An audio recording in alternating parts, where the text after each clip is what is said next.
مصطفى مصطفى منبع للصفا سيد. اعوذ باللہ من الشیطان الرجیم، بسم اللہ الرحمن الرحیم۔ صحیح البخاری حدیث نمبر 19۔ رسول اللہ صلی اللہ علیہ وآلہ وسلم نے فرمایا، وہ وقت قریب ہے جب مسلمان کا سب سے عمدہ مال اس کی بکریاں ہوں گی، جن کے پیچھے وہ پہاڑوں کی چوٹیوں اور برساتی وادیوں میں اپنے دین کو بچانے کے لیے بھاگ جائے گا۔ حدیث نمبر 20۔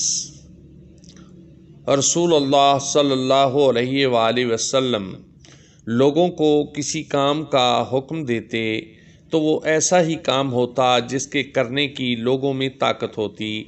اس پر صحابہ رضی اللہ تعالی عنہ نے عرض کیا کہ یا رسول اللہ، ہم لوگ تو آپ جیسے نہیں ہیں، آپ تو معصوم ہیں اور آپ کی اللہ پاک نے اگلی پچھلی سب لغزشیں معاف فرما دی ہیں، اس لیے ہمیں اپنے سے کچھ زیادہ عبادت کرنے کا حکم فرمائیے۔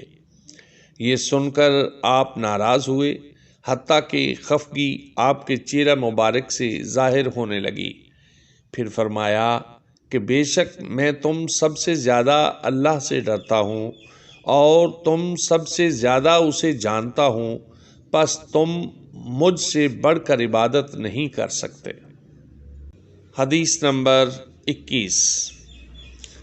آپ صلی اللہ علیہ وآلہ وسلم نے فرمایا، جس شخص میں یہ 3 باتیں ہوں گی وہ ایمان کا مزہ پا لے گا۔